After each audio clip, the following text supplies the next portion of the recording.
Boss, ayan, ang Marcoleta. Ayan o, di ba? Dante Marcoleta. Ayan na po mga boss.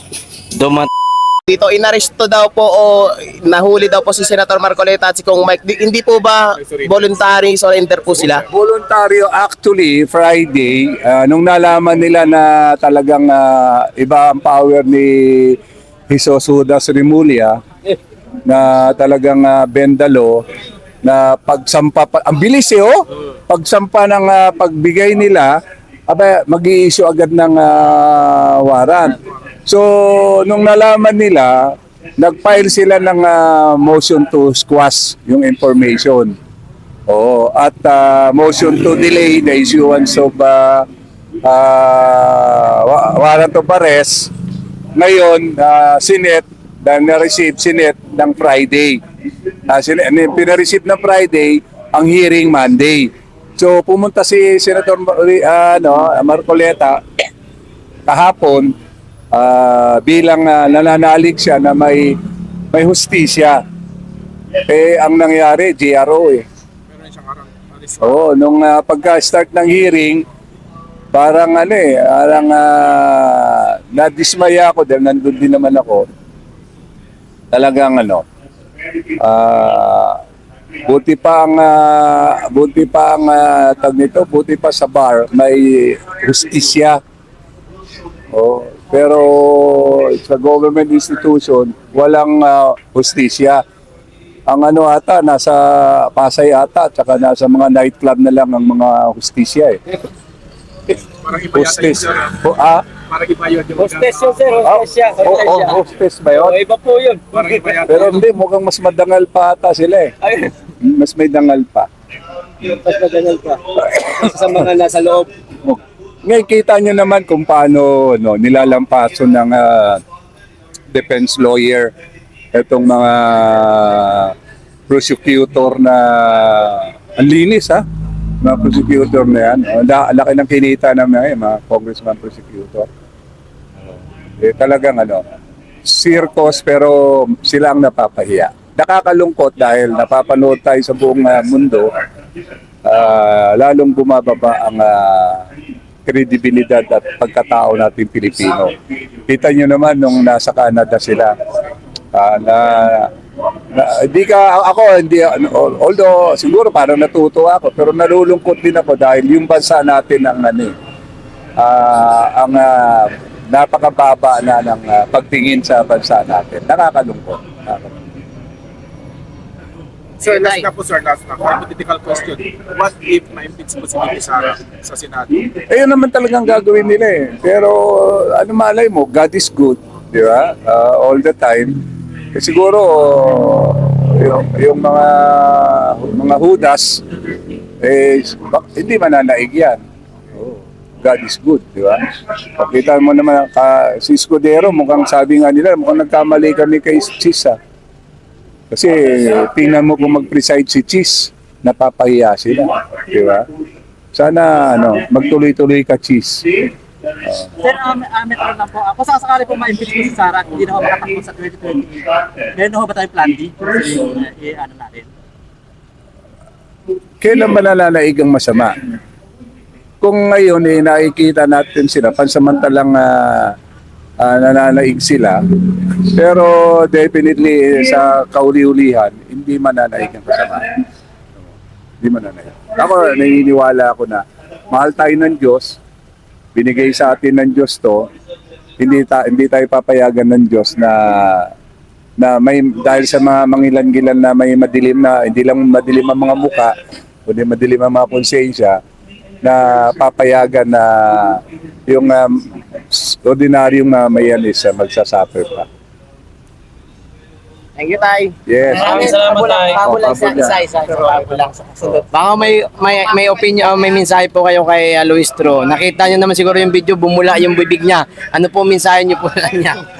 Magpa-drug test ka rin kasi mukhang ang symptoms ninyong pareho ni BBM. Si BBM sa ilong, ikaw naman sa bunganga, bumubula. Baka may mga matindi ka na sakit. Baka overdose ka na. Magpa-check up ka. Thank you, Tay. Sana mag-iwan ako sa inyong mga puso ng init, ng apoy, na balang araw. Isama-sama natin yan at magpakita tayo sa gobyerno na to na kaya tayong gumawa ng pinakamalaking apoy dito sa NCR. At magaganap yun! Magaganap yun! Kaya, kahit mainit, nipipray ko nga attorney, balang araw, maging earphone din to. Pero nakita ko, kahit mainit, andyan kayo. Hindi ko nga nakita na mayroong senior citizen na tumayo at umalis. Bakit? Excited kayo na makinig kung ano ang pinaglalaban ng taong bayan mula Mindanao, Visayas hanggang Luzon. Kaya, sabihan ko kayo, itong mga mukha na ito, marami ako nakikita nito, lalo na yung mga vloggers na ito, lalo na yung mga leaders, lalo na yung mga riders dyan. Kahit minsan, niloloko nila ako. Sabi na, saan ka na congressman? Sabi ko, natalo ako ng congressman ng PDP laban sa Sarangani. Pero bakit ka tinatawag ng congressman ng mga DDS sa EDSA? Sabi ko, ako na siguro ang bagong congressman ng EDSA. Bakit? 1 taon, 7 buwan na ako nagrarally kasama niyo sa EDSA. Sabi ko, sige, bahala. Ako yung congressman ng distrito ng EDSA. Pero, pinapatawag ko lang kayo. Pero, gusto kong ma-realize nyo na ang pinaglalaban natin hindi madali. Nahihirapan kayo mamasahe ngayon. Nahihirapan na kayo umuwi kayo. Minsan dito, mabaho na yung mga t-shirt ninyo. 3 araw, 4 araw, hindi na nililigo. Lalo na yan si Ferdy minsan. Sabi ko, Ferdy, bakit hindi ka naliligo? Sabi niya, hindi ako maliligo, congressman. Bakit?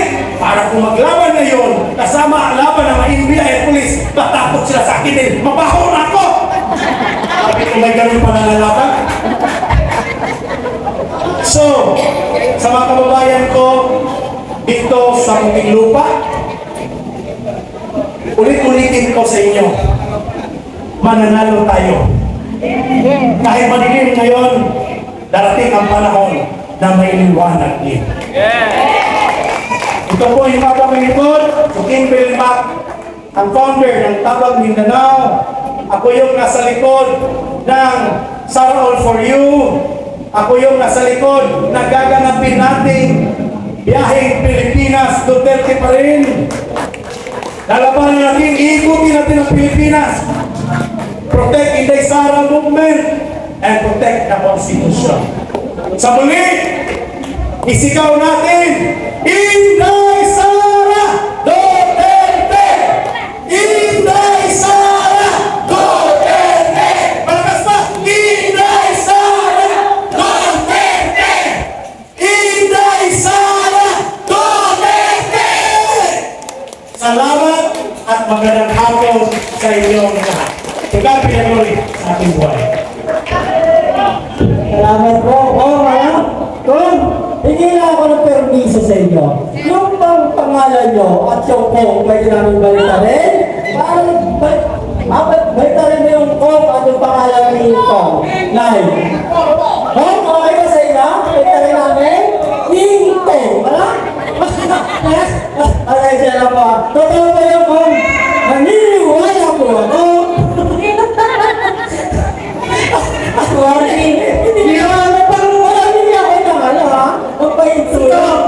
Grabe yung Beko na narinig si Kong magsalita, grabe. Naniniwala po ako na walang malaking nakakapuwi. Tayo maliliit, magsama-sama at naniniwala ako yung ating pangarap ay ating makakamtan. Hindi po lagi katiliman, ha? Hindi po lagi katiliman. Sisikat din at babaraag din ang liwanag. Wow! Babaraag, tama ba yun? At sige naman, tawagin na natin. Hindi na natin pagtatagalin. Tawagin na natin ko si Sir. Saan mo nagmula yan? Wala naman po to sa NCR Makati PDP member Dr. Angelo Kasi, palakpakan po natin. Sir. Salamat po sa pagkakataon na ito at kay Congressman. Sa platform na ito, maraming po salamat. Mga kaibigan, yung desire natin na magandang buhay ay nandiyan sa inyong puso. Di ba? Umasa tayo ng maraming taon na tayo ay magkaroon ng magandang buhay. Tama? Umasa tayo. Kailan tayo nagsimulang umasa? Nung tayo ay lumaban sa diktador. Nung tayo ay naghangad ng mabubuting bagay na mangyayari dapat sa ating buhay. Kung pag-aaralan niyo po ang history, magmula nung tayo ay nagkamit ng kalayaan, magmula ng people power, kung pag-aaralan niyo ang history, yung mga sumunod na presidente, mukhang kinapos sa panahon para mapangulan ang ating buhay. Yung ibang presidente ay binibenta ang mga property na dapat na-enjoy natin. Property ng gobyerno na dapat na-enjoy natin. Ibinenta sa mga pribadong kumpanya na sinisigang tayo ng mahal na dapat libre na na-enjoy natin mula sa gobyerno. At sino ba yung mga sumunod na presidente? Umasa tayo. Pero nung makita ko, ako po yung laking Maynila din, nung makita ko sa Quirino Avenue, first time, na dumaan yung entourage ni Tatay Digong, nakita ko, ito na ang pag-asa ng bayan. Dahil kay Tatay Digong ko lang nakita, kaya ako nandito rin ngayon, yung tunay na malasakit sa tao. Naumuna lagi ang tao, every time na siya magpaplano, yun ang kailangan natin leader. Kaya nung pandemya, dahil sa nakita ko malinis niyang hangarin sa ating mga Pilipino nung pandemya, kahit lockdown, nag-iikot ako, namimigay ako ng bigas. Lahat ng nasa kalye, Manila man o Makati, kung saan man, pinupuntahan ko para mamigay lang ng tulong. Nabigyan tayo ng pagkakataon ng Diyos na mabless ang ating buhay, kahit galing po ako sa mahirap. Kaya naniniwala ako sa mission and vision ng PDP Laban na sinabi sa amin. Magandang buhay para sa mga Pilipino. Kulang ang 6 na taon para kay Tatay Digong para matupad yung kanyang pangarap sa ating lahat. Alam niyo ba, sa panahon ni Tatay Digong nabuo yung Philippine Development Plan. Ano ang pangarap sa Philippine Development Plan na yan? Na tayo ay magkakaroon ng income na 120,000. Yun naman ang sagot ng pag-aaral. 120,000 na pag-aaral na may enjoy ng isang pamilya na may 2 anak. Pangalawa, nasa Philippine Development Plan na yan, yung average lifespan natin ay may enjoy natin ang buhay hanggang umabot tayo ng 80 years old. Isa po yung sa tinitingnan kung ang mga tao ba ay masaya sa bansang o gobyerno kanyang kinabibilangan. Dapat humahaba ang buhay. Dapat hindi na-stress sa buhay. Ako po yung nag-aaral ng history, ng philosophy, ng batas, at ng science. Ako po ay graduate ng psychology. Nakikita ko po ang mga ginagawa nila. Dahil para mas maintindihan ko, nag-aaral din po ako ng batas. May mga sekreto ko sasabihin sa inyo ngayon. Alam niyo ba, kapakailan lang, sinabi sa akin ng law professor ko, na yung mga anti-graft cases ng mga process sa Sandigang Bayan ay nilakad nila na mag-dismiss lahat without media. Habang natutulog tayo, lahat ng natitirang kaso against the Marcoses sa pagkakapul ng yaman sa kanila ay pinadismiss. Dahil isang araw lumapit daw si BBM sa isang international group or community, hindi ko lang matandaan, mga World Bank yun. Ang sabi sa kanya, hindi kita pagbibigyan hanggang hindi nalilinis yung record ninyong pamilya mo sa Pilipinas. At dahil doon, sabi nung reliable source ko, na law professor, siyempre, alam nila yun, pinadismiss lahat ng kaso ng pamilya Marcos. Habang tayong lahat ay natutulog, hindi rin alam ng media yan. At doon ko na-realize, nung binalikan ko yung history, alam niyo ba, na talagang tayo ay biktima ng Islam. ng pamilya ito. Alam niyo ba yung ginawa nilang drama? Kaya na-declare ang martial law? Sana hindi niyo makalimutan yun. Nasa mga libro yun. Sana naalala niyo pa. Na kaya na-declare ng martial law, nag-drama sila na inambush kunyari si Enrile para ma-declare ang martial law at magkaroon ng diktadorya. Drama yun na inambush si Enrile. Kaya pag pinagtugtong-tugtong ko ngayon, yung mga nangyayari, sabi ko, itong pamilyang ito, eksperto na sa pang-iiskap. Ano bang pang-iiskap? Si Saldico, di ba, hindi makauwi? Ayaw nila pauwiin, pigilan, inaharangan. Yung draft case na final sa kanya, kanina lang nasa headline, inarchive na daw ng Sandigang Bayan. Bakit inarchive? Without warrant of arrest. Di ba dapat pag may kaso, hindi ka nag-a-appear, hindi ka makita, ang kasunod ay warrant of arrest? Di ba? Walang warrant of arrest against Saldico. Mag-iisip ka, bakit ganun? Di ba dapat hinahabol nila yan kahit saan magpunta? Walang warrant? Kaya mga kababayan, the more na nag-aaral kayo, lalo na ng batas, the more na malalaman ninyo na may binabiolate sa inyong karapatan. Ha? Tandaan niya, kahit hindi niyo gustong mag-abogado, mag-aral po tayo. Pag-aralan natin yung Bill of Rights, dahil yung Bill of Rights na yan ay naglalaman ng mga bagay na ginawa ng tatay niya. Kaya yan nandyan. Lahat ng ginawa na bawal, nandyan yan sa ating Bill of Rights. Pag-aralan niyo po mabuti. Dahil yung knowledge ninyo, yung kaalaman ninyo, yung pagkakaintindi ninyo sa batas, yan ang magbibigay ng tapang sa inyo. Yung tapang ni Antonio Despicio ay dahil sa kanyang mga nalalaman, dahil sa kanyang mga naintindihan ng katotohanan. Tandaan ninyo, katotohanan ang magpapalaya sa atin. The truth will set us free. Kaya mas lalong tatapang, the more you know your rights. Alamin niyo po yan. Dahil kung nagawa nila ang kita dito, pwede nila magawa yan sa kahit sino sa atin. Diba? Papayag ka ba? Ipapadala ka sa ibang bansa? Doon ka hatula? Doon ka judge? Sino sila? Kaya nga nagpakamatay yung mga dakilang bayani natin para makamtan ng kalayaan natin para sa mga against these colonizers. Tapos ahayaan na lang natin, nagkitahan tayo. Ha? Papayag ba kayo? Nagdagan po ang ating kaalaman tungkol sa ating karapatan. Kaya nga, baka kung may sisingit ng PDP laban, magkaroon tayo ng mga lecture paminsan-minsan, eh malaking bagay yun. Di ba? Magkaroon lang tayo ng lecture tungkol sa ating karapatan. Pag paulit-ulit natin yung pinag-uusapan, pinag-aaralan, tatatak yan sa ating isipan. Kaya, pwedeng maging biktima ang anak mo or asawa mo kapag hindi mo alam ang karapatan mo. Kaya nga may konstitusyon eh. Yung konstitusyon ito ang laging magsasabi. Kahit na may sinasabi ito, ang masusunod pa rin ay konstitusyon. Nagkataon lang na tayo ay outnumbered. Dahil nangingibabaw na ang masama sa kabutihan ngayon. Ang mga anak natin, yung mga kabataan, nagpapatayan na. Anong ginagawa ng administrasyon? Wala.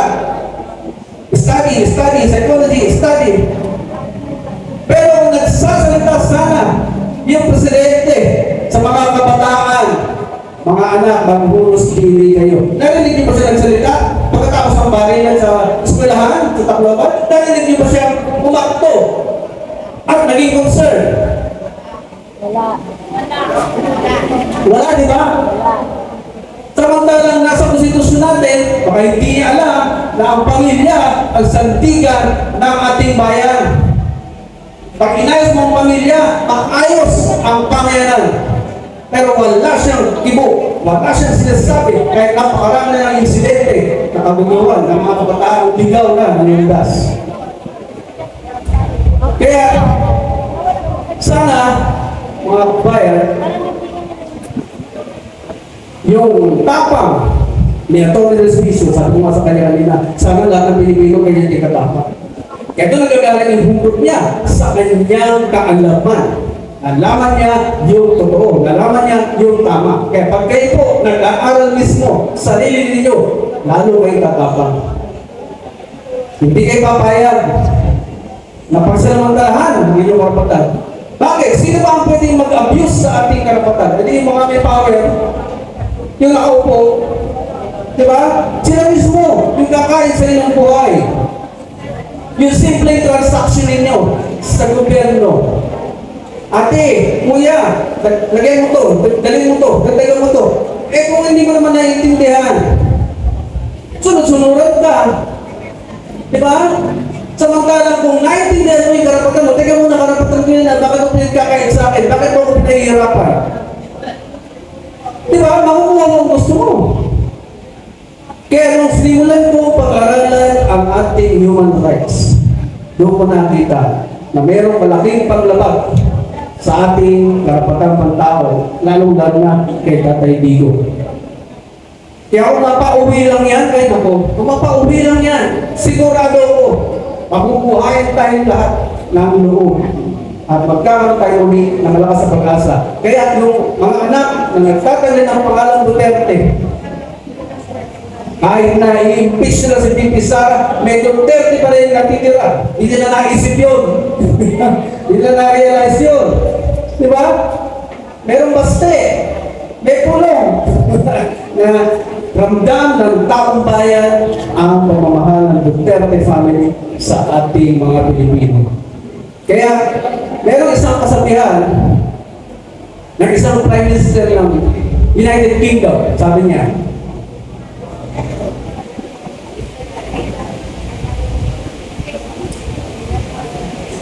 evil will triumph. Evil only triumph when good men do nothing. Ulitin ko po. Evil only triumph when good men do nothing. Tayo yung good men. Sila yung evil. Alam niyo ang effect ng corruption? Hanggang sa anak-anakan mo. Hindi niya may enjoy yung magandang classroom dahil sa korupsyon. Di ba? Pawis na pawis yung anak mo sa pag-aaral. Hindi makapag-aaral ng mabuti dahil sa siksikan sa eskwelahan. Dahil sa korupsyon. Imbis na mapa-aircon man lang ang kanilang classroom at hindi kailangan pumasok sa private school para matikin ng aircon, na-enjoy dapat ng mga anak natin yun. Di ba? Ganun kahaba at kalalim ang pwedeng makaparating ng korupsyon. Kaya kung hindi ka naging hindi kayo magsasalita, sino magsasalita? Kaya lumalaki pa lang yung mga anak natin. Paano nila paglalaban yung kanilang karapatan? Kung wala na tayo.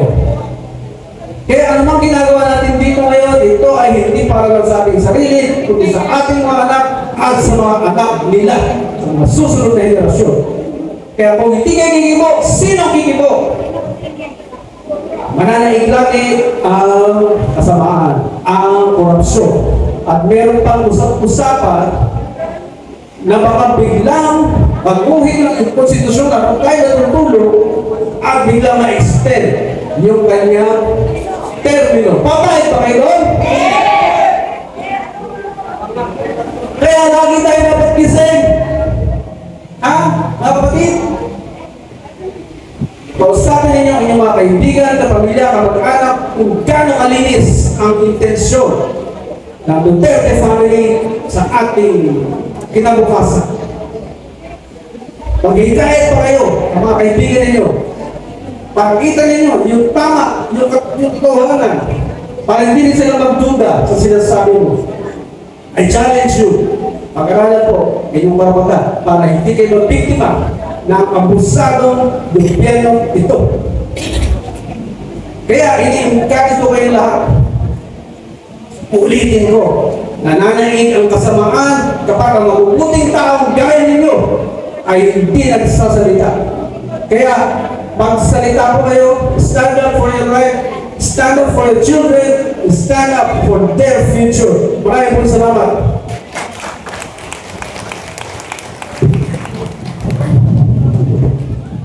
Marco, salamat naman, no? Palakpakan po muli natin. Ito po yung lahat ng sinabi niya. At ako, naniniwala. Sa anumang laban, o kahit anong laban, lagi kong nananalig ang kabutihan kaysa kasamaan. Di ba po? Marami po ko ang pinaraan ngayon. Naniniwala po ko pagdating ng tamang oras na malulupig natin ang kasamaan. Ha? Ma'am, sino po susunod? Sa kapagaling. Tama ko kayo. Sige po, ma'am. Sino po ang susunod natin? Ito, Yan. ating huli. Yan na ba yan? Sasalita. Pala artista? O artista talaga yan? Ang artista. Talaga Ang artista. Diyosa ng PDP laban. Yan. Former Yusek Penelope Balmonte. Tawag PDP laban Education Committee Chairperson. Yes, ayaw po si Momo. Kanina yung mga nagsalita, wala artista. Ang nagtuloy na dumating, artista. Sip-sip. Sige po, ayaw po siya. Ang Diyosa. Ang Diyosa ng PDP laban. Naniniwala naman ako doon, ma'am. Siya po talaga ang Diyosa. At kay ma'am po rin narinig, ang meaning pala ng PDP. Kahit mga Bisaya kanta. Pamahaw, dalang pamihapon. Dili nagmerienda na ni ma'am. Sige ma'am, kami po, taga-salamat. Wala pa kang pumuli natin. Ma'am, pin po. Ang galing ng ating MC, para po kanaman po natin si Yusek Penelope. Magandang hapon po sa inyo lahat. Sa lahat po ng ating mga panauhin, kasama po ako doon. Salamat po sa suporta sa panawagan ng Muntinlupa na uhaw sa mga pinatawan ng mga kalaban ng gobyernong Bangkay Buwana. Magandang hapon po sa inyo. Ano po ba ang mensaheng gusto ninyo? Matapang o katotohanan? Tama. Bakit?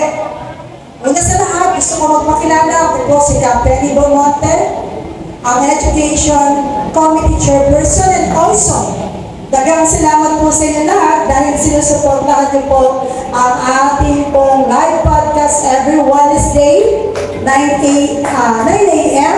ang kapihan sa PDP. Siyempre, nagpapasalamat kami kay Attorney Harold. Alam niyo, nung hinahanting siya, andun doon siya, tapang-tapang. Nagpapahuli ata talaga to. But anyway, moving forward to my message para po sa inyo lahat. Natutuwa ako. Kasi, nakita ko po talaga na kailangan tuloy-tuloy lang kayo. Marami po sa inyong nalulungko sa biglaang pasya ng walang pasabi sa ating lahat na bigla palang ihinto ang paninindigan. Nakakala natin hanggang hindi nakakamit ang hustisya, tuloy-tuloy at walang uuwi. Nalungkot ba kayo kagabi? Pero, mga kababayan, hindi ba dapat it's an eye-opener to all of us that we need to learn to stand here alone? Why? Bundok mo, hila mo. Surprise na nga yung ginawa, na-surprise pa rin tayo na nagtapos. Di po ba? Mga kababayan, mga ka-PDP, nakita ninyo sa Attorney Caro, walang sawa kahit talagang pinagtutulungan. Walang sawang naninindigan sa pakikibaka para sa bayan. Alam mo kung anong pinakasuporta that we can do? Hindi natin kailangan bigyan niya ng maleta. Hindi natin yan bigyan ng title o kung ano-ano man. What's important, kapag kami naninindigan, kung hindi mo kayang umexpose dahil ikay naninimba at natatakot, supportahan natin. Why? Yung iba, nag-aantay lang na makamit yung maging successful ang paninindigan bago lumabas. Mga takot! Takot sila. Pag natin naging matagumpay, unang-una yan. Diba? That's yun kung ano ibig sabihin. Ang pakikipaglaban hindi pa pwedeng atras abante. Si Abante sa Manila hindi na kinikilala. Yung atras kahit kailan sa buhay natin mga Pilipino, hindi dapat din kilalanin at gawin. Kapag may nanindigan at alam mong tama, tuloy-tuloy natin para makamit natin ang tunay na hustisya. Ang Pilipino ay hindi uto-uto. Okay lang kung magkamali, okay lang tayong magkamali, unang mali, okay, tao lang po, hindi perfecto. Pangalawang pagkakamali, okay pa rin, pagawarin, tao lang po, hindi perfecto. Sa pangatlong pagkakamali, paulit-ulit na mali at parehas na mali ang ginagawa. It's already a sign of stupidity. Why? Para ka nakakagago na eh, niloloko na yung taong bayan eh. Huwag niyo sabihin na isa pa, isa pa, isa pa. Tumatanda tayo, paano na yung mga bata or the next generation na gagawin din yung practice na yun? Alam niyo, hindi ko man po kayang gawin yung mga litanang binibitawan ng taong magagaling. Meron tayong pamamaraan para yung kanilang galing na pinakita at pinabalas sa sambayan ng Pilipino ay talagang mai-apply hindi lang sa salita, pagdos sa matinding gawa. Sayang, hindi mo kayang sumigaw. Sayang, hindi mo kabisado ang batas. Pero meron tayong kinatawan. Sample ulit. Si Atty. Harold. Kahit iwas-iwas mo yan left and right, kahit nakapikit, kahit nakatalikod, alam niya ang batas. At yun ang hindi katanggap-tanggap sa mga wakalang buhayan ng bayan. Diba?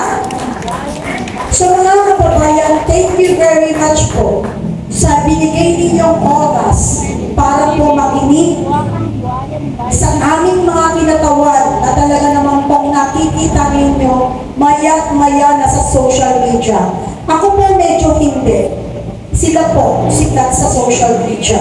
Nasa likod po ako ng tabing all the time because I am the director of ng podcast. Hindi nyo ako nakikita, pero minsan pag wala akong mag-host, ako na po yun. Pag walang moderator, ako na po yun.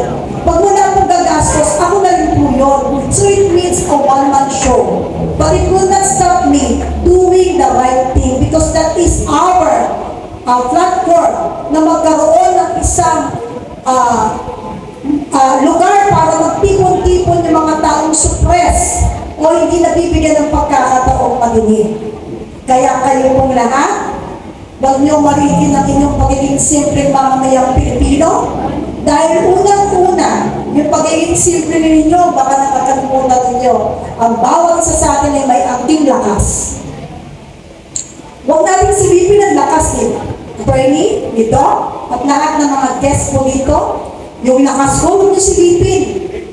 Kailangan ninyong tignan ang lakas ng bawat isa at atin pong pagsama-samahin para mas maging malakas ang puwersa. Pag talagang dumating na sa alanganin, kailangan na natin talagang sabay-sabay manawagan at sumigaw at bigyang katarungan ang kanilang ginawang kawalangyaan, panggagahasang paulit-ulit, pagbabalahura sa ating bayan dahil hindi natin dapat po ito pabayaan.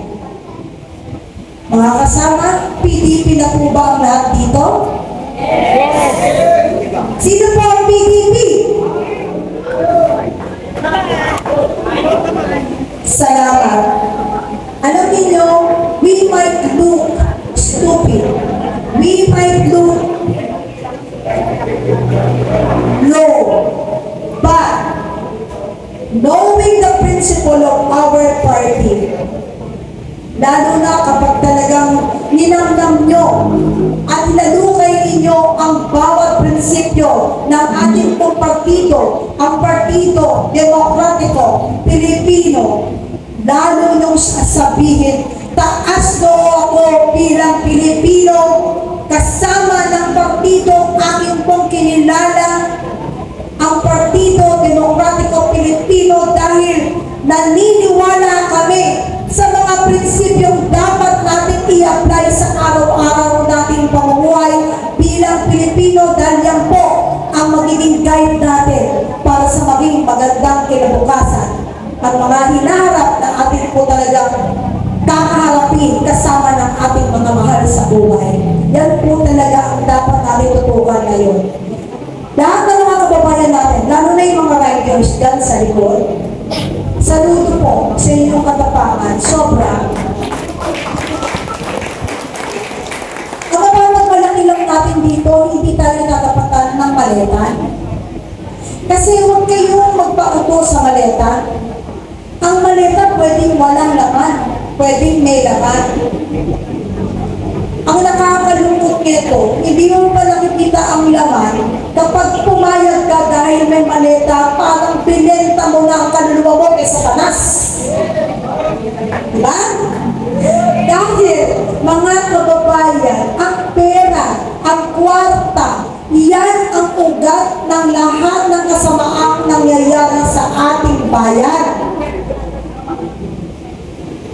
Kaya mo bang ipagmalaki ang isang pera na hawak-hawak mo, hindi naman galing sa pinaghirapan mo? Kaya mo bang pakainin ang anak mo nang galing sa nakaw at hindi nang galing sa pinaghirapan mo? Alam ninyo, kapag yan ay inyo naging practice, kahit hindi mo kayo nagnanakaw, kahit hindi kayo tumanggap ng mali-maleta, mapa-PDP o hindi PDP o simpleng mamamayang Pilipino, pag pinabayaan nyo yung pagnanakaw na ginagawa nila sa ating bayan, na alam mo, harap-harapan ng nangyayari, alam mo, para na rin natin silang kinukonsinti. May kasalanan na rin po tayo bilang Pilipino. Pasensya, hindi ka tanggap-tanggap, biruin mo, hindi ka talaga tumanggap ng pera, tapos kasama ka sa kasalanan. Diba? There is a difference between being, kasi dalawa yan, sabi nila, ano ang difference ng being right and being righteous? Sa Tagalog, pwede na ba yun? Ano ang pinagkaiba ng mabait sa mabuti? Diba sabi ng iba, parehas lang yun.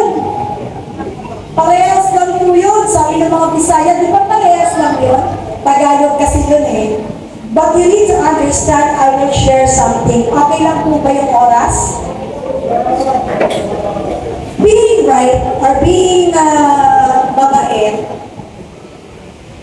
is, sample ko lang yung banana. Meron pong taong naglalakad, kumakain po ng saging. Sarap na sarap siya sa saging dahil ang saging daw po ay mayroong potassium. Para lumakas ang tuhod, nakita yung galing ng paglakad, sa sobrang sarap ng saging sa kanyang paglalakad, naubos niya sa saging at binato niya yung balat ng saging. Pagkatapos po, wala na. May nakakita. Nakita kung realidad.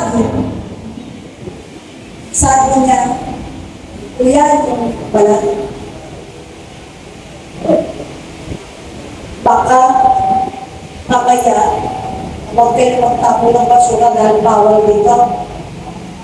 Pulutin mo, kuya.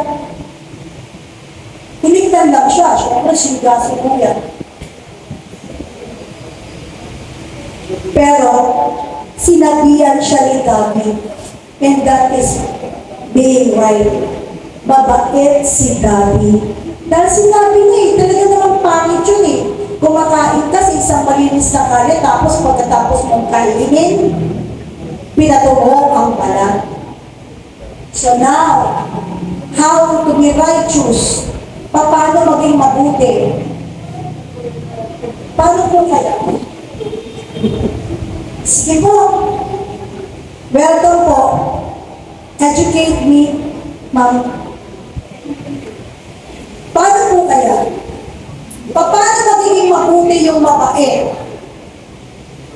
Ang galing. Ito ka na. Ang ganda. Pupulutin. Palakpakan naman natin.